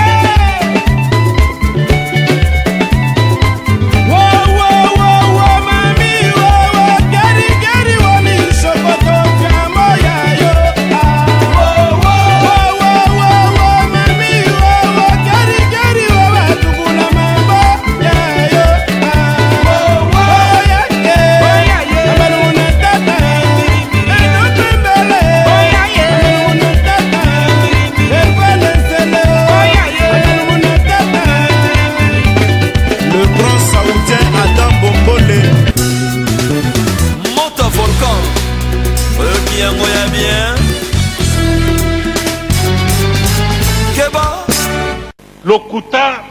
eleki mingi na kati na mboko ya biso ba prophète ya malheur baleki mingi lokola tokobanda élection okoyoka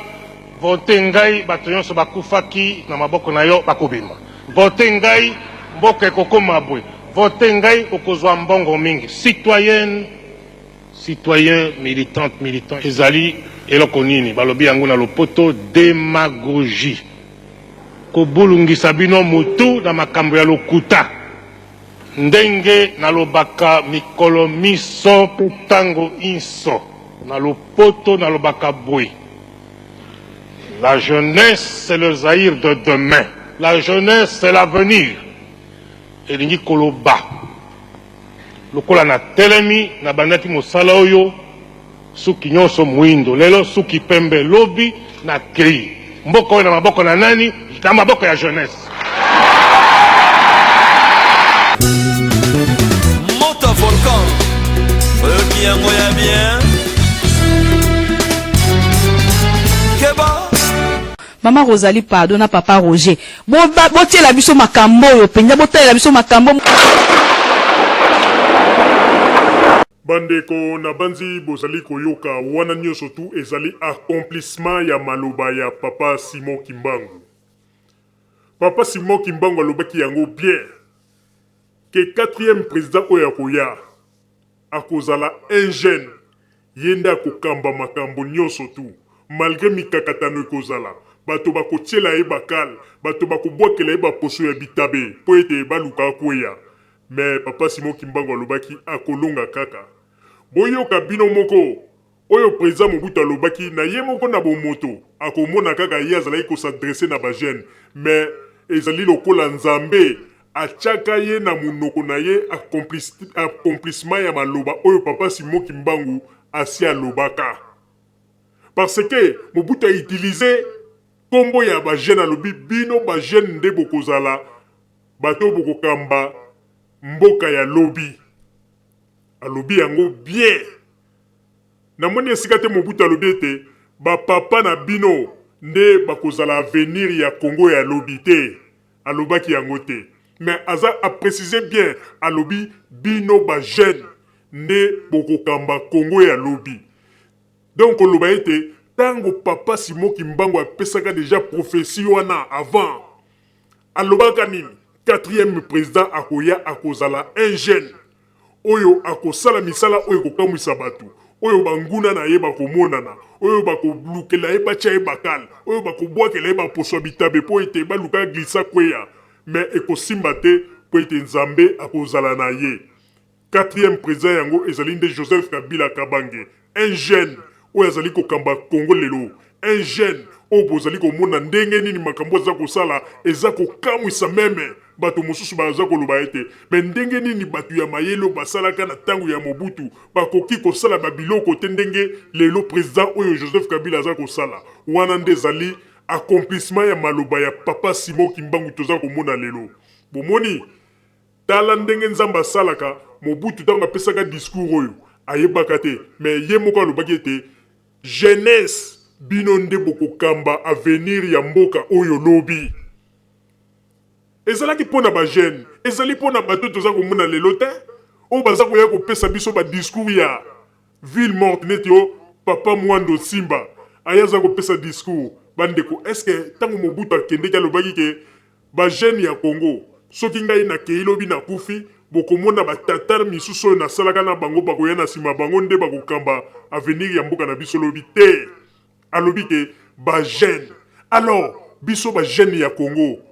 topesa nde président na biso maboko olie ya kokende pa ya bapapa oyo basi bakomi fatigué oyo basalaki mpe na mboka na biso baliaki bambongo ya mboka bankesaki babien ya mboka mais bambongo wana place ekenda mpe eyebana te. Mpo na nini tokokende pa ya bakoboy fatigué olie toluka epai ya bato oyo bazali bajeune oyo ndenge batikelaki biso lokola testament Mobutu ye moko alobaki yango bino bajeune nde bozali avenir ya Congo ya lobi. Avenir ya Congo ya lelo ezali teke batato toza komona oyo baza koluka pouvoir bakiungu banani eza bango te bango baza bato baza na kati na malheur ya destruction ya mboka na biso. Bomoni yango Papa Botamba na kosenga na yo pardon zongiselanga lisusu eloko wana o Mobutu ndenga lobaki po ete biso ba jeune soyo tofungola misu toyeba ete Congo ya lelo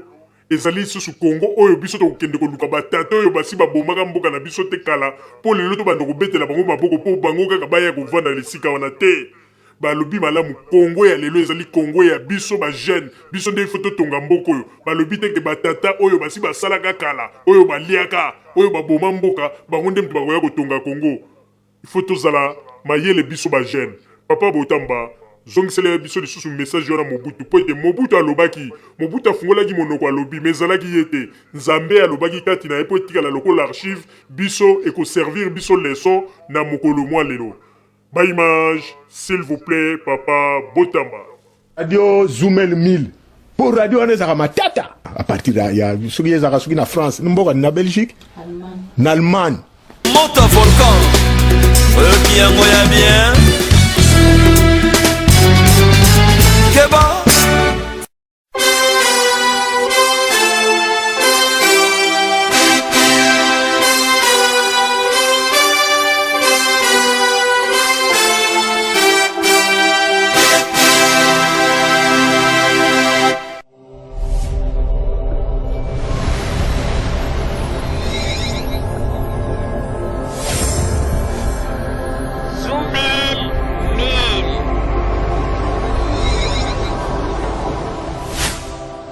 Zoomel 1000 ezopekisa biso makambo oyo soki nga mikolo nakomi botuna nga so nakomi ndeni nga mikolo nakomi soko sakai na nga kaka nabengi ka Zoomel 1000 po radio wana non en tout cas félicitations yo koloba nini po na radio Zoomel Avez raison, avez raison, avez raison. Aïe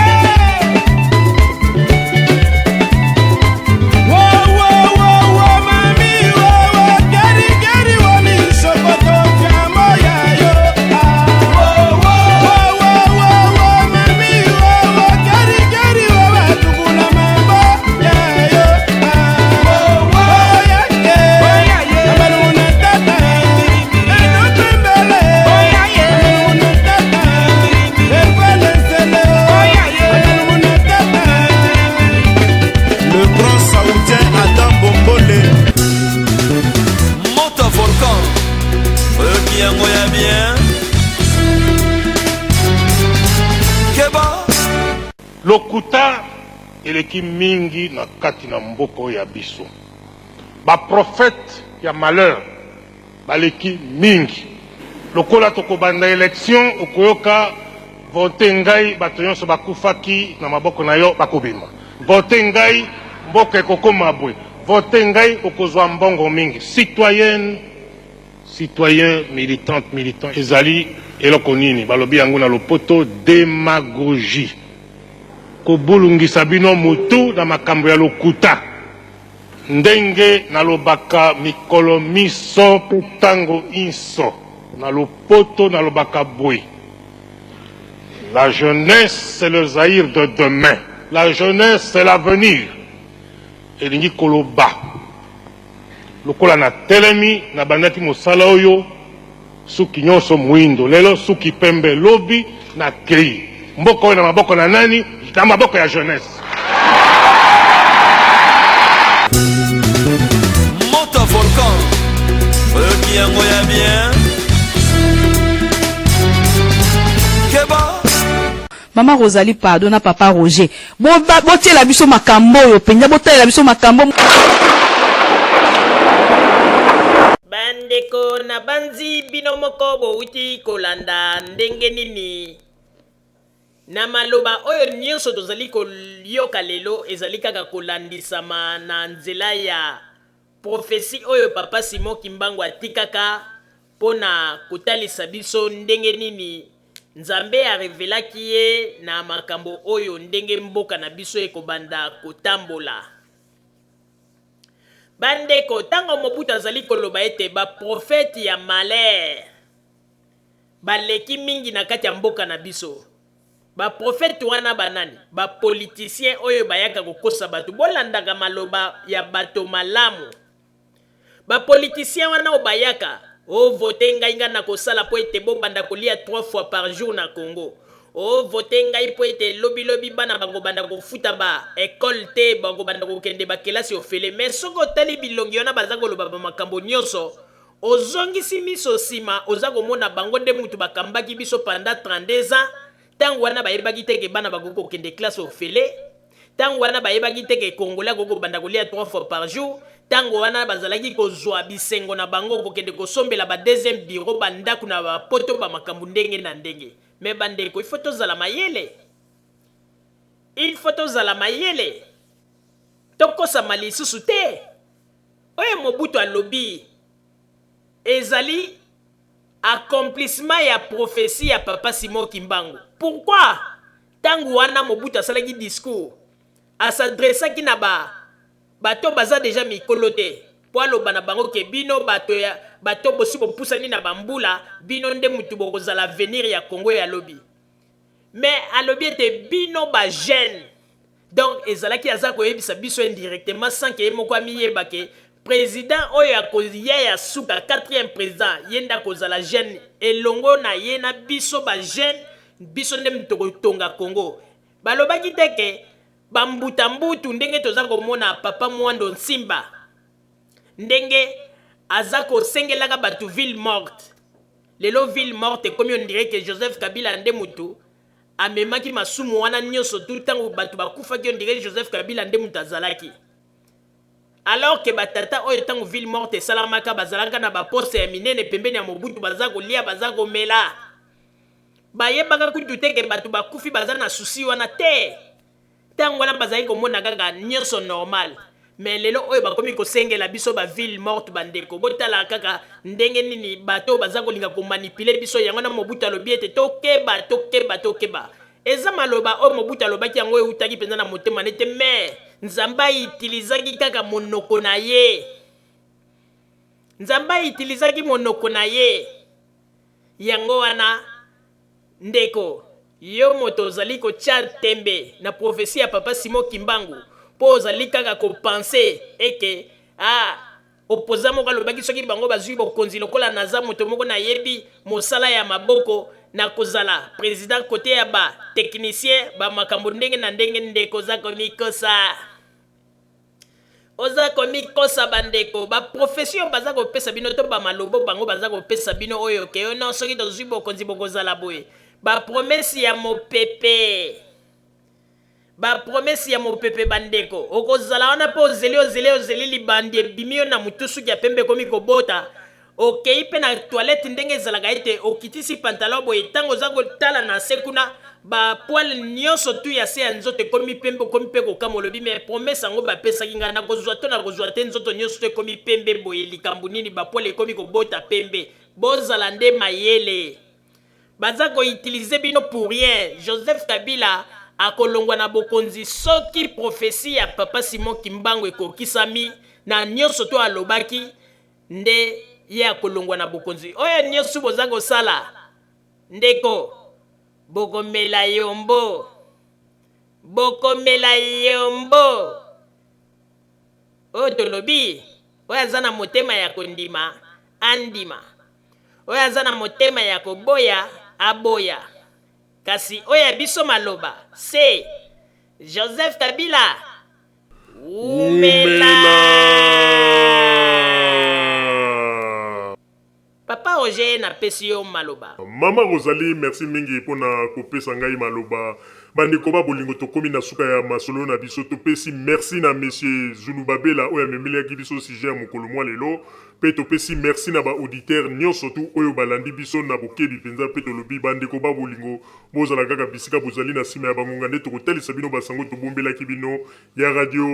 Zoumel 1000. Merci. Radio Zoumel 1000. Pour radio wana ezaka matata. À partir ya soki ezaka soki na France, mboka na Belgique, na Allemagne. Monte volcan, qui yango ya bien. Keba.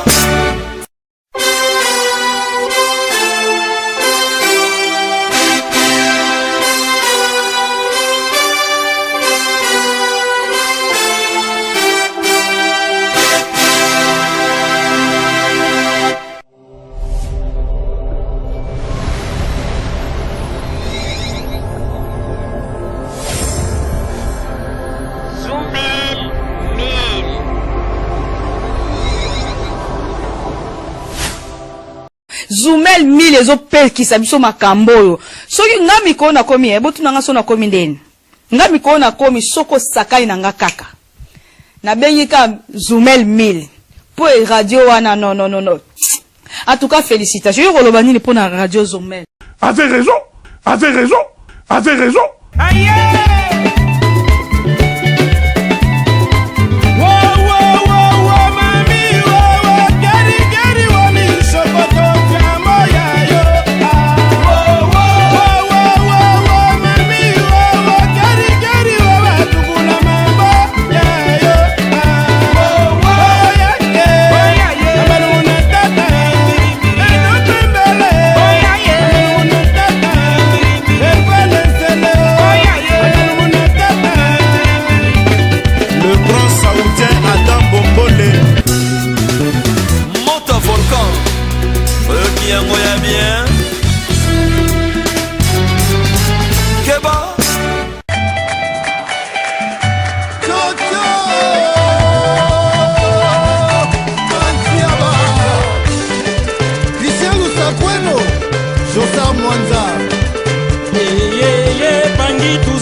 Président Bolise, Tuzola Sananga, Betona Beto Mosaïko yo,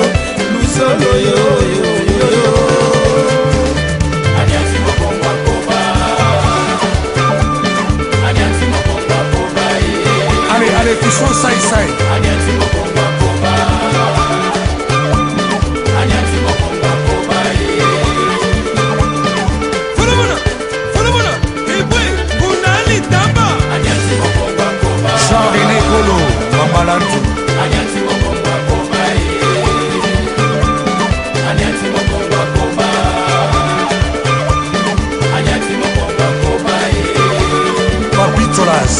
André les Safoutiers, Adas, Kimabita, Alain Jabba, décidé de faire. Yari Kilumbu, Beka Bangobigoko, Ko, Salut, ça c'est. Nono Makangila, Fier, Jarené, Tuzolane.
kopesa yango po ete boyeba basango nini oyo bino bokodepozela na banzi ete moto na moto asili kotire leson na ye na oyo esili kolobama na esika oyo yango ete tosengi na bino ete boboto ezala na bino na bafamille esika bozwani na banzi ete mbala ya nsima biso bato ya Zumel Mil tokozanga te mpona kopesa bino lisusu basango oyo esengeli mpona bino tosiki wana mpona lelo merci mingi www.zumelmil.com ezali wana mpona bino na banzi ete bokozala dessus te nsima ya bangonga nde boyebi